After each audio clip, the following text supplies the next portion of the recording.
Good morning, Your Honor. Dena Rinetti for the state.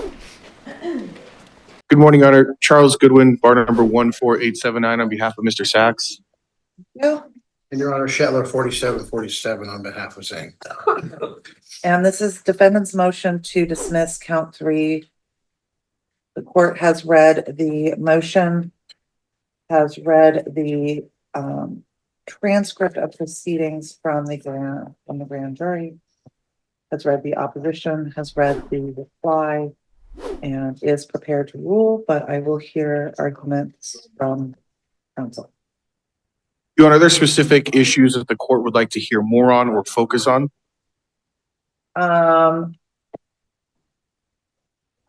Well, so in looking at your argument, your motion argues that the charge of child abuse and neglect lacks sufficient legal grounds. You argue that he is accused of neglect for leaving his 8-year-old child home alone. You argue that Nevada law does not specify a minimum age at which children can be left unsupervised, nor does it automatically consider such conduct neglectful.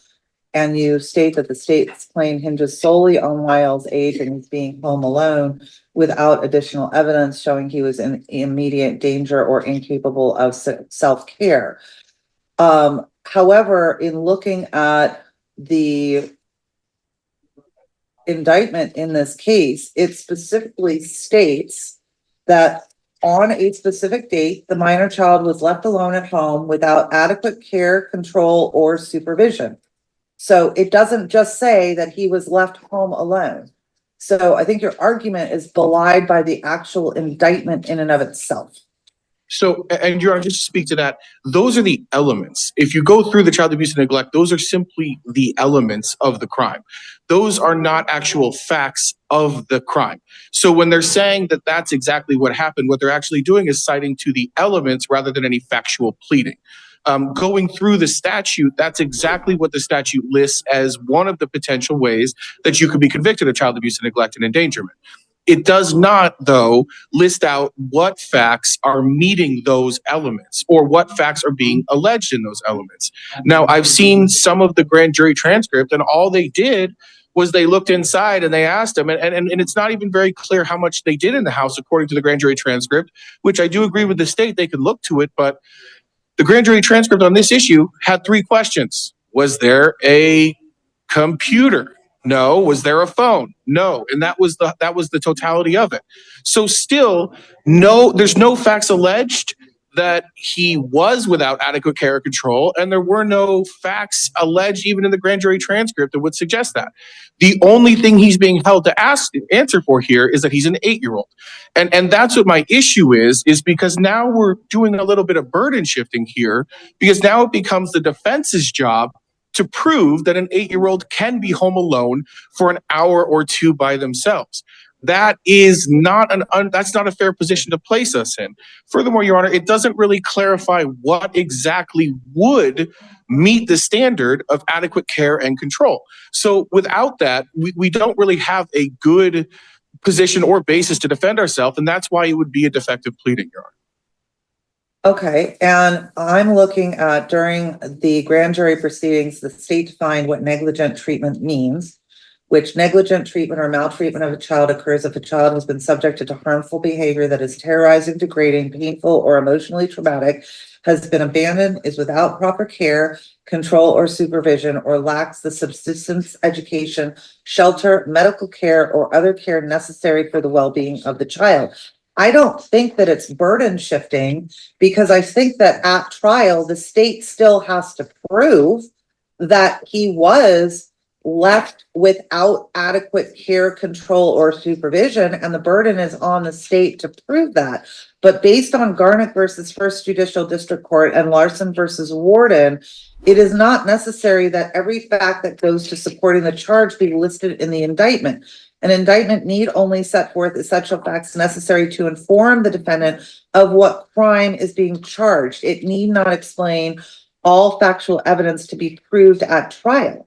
So I understand your concern, but I don't think that it's burden shifting at this juncture. I think that the definition of negligent treatment has been adequately defined and was defined at the grand jury.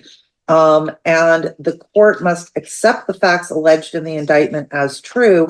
I understand what you're saying, that he was left home alone, but it doesn't just say, I would agree with you if the indictment had simply said that he was left at home alone. But it said that he was left home without adequate supervision. I want to read the exact language.